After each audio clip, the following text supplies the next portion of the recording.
نحمده ونصلي على رسوله الكريم اما بعد اعوذ بالله من الشيطان الرجيم بسم الله الرحمن الرحيم قل ان كنتم تحبون الله فاتبعوني يحببكم الله صدق اللہ العظیم۔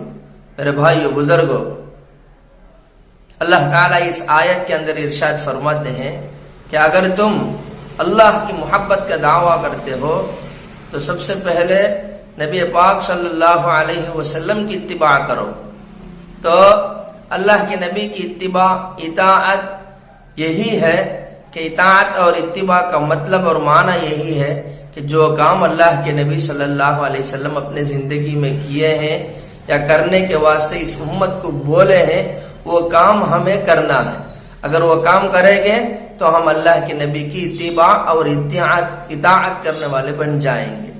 تو اس آیت کے تحت قرآن اور حدیث میں، کتابوں میں بہت ساری باتیں ہیں جو روز روز کے زندگی میں نبی پاک صلی اللہ علیہ وسلم بہت کام کیے ہیں۔ اسے ہدایات النبوی صلی اللہ علیہ وسلم بولتے ہیں۔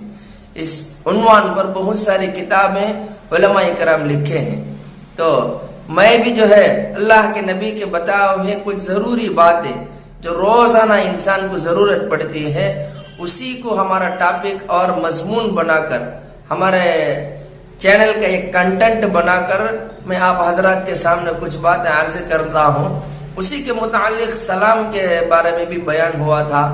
ابھی جو ہے اسی سلسلے کو جاری رکھتے ہوئے اللہ کے نبی صلی اللہ علیہ وسلم سلام کے متعلق اور اس کے فوائد اور اس کے برکات کیا کیا ہے قرآن میں، حدیث میں، اسے ذکر فرمائے ہیں۔ بہت اہم اور ضروری موقعوں پر اللہ کے نبی سلام کے متعلق باتیں کی ہیں، وہ آپ حضرات کے سامنے میں سنانا چاہتا ہوں۔ تو سلام میں پہل کرنے کے فضیلت کیا ہے، سلام کیا چیز ہے، اس کے بارے میں ہم سن چکے ہیں۔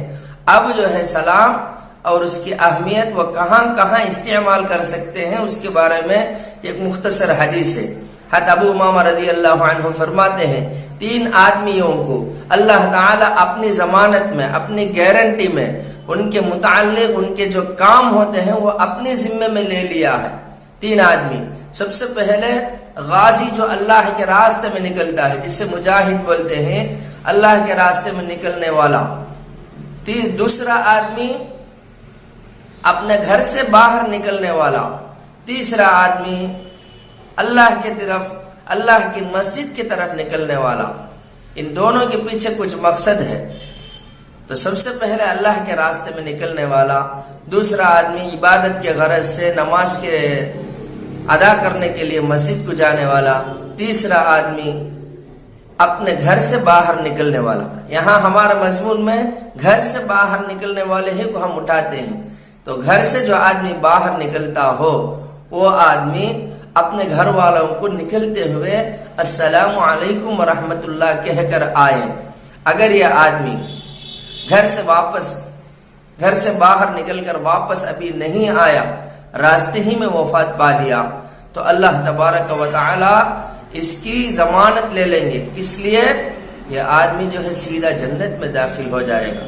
دیکھو، ایک چھوٹی سی سلام کی برکت ہے، اللہ تعالیٰ اس کے ذریعے سے جنت داخل فرماتے ہیں۔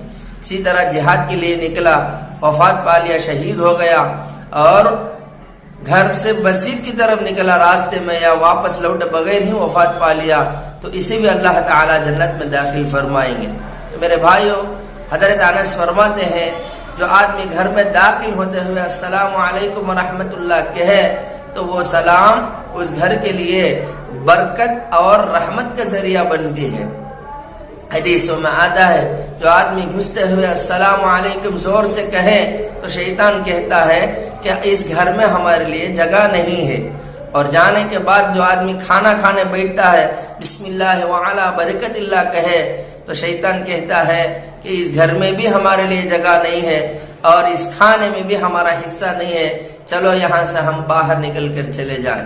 تو میرے بھائیو بزرگوں، گھر میں داخل ہوتے ہوئے سلام کرنا، اس کی بہت ساری فضیلتیں آئی ہیں۔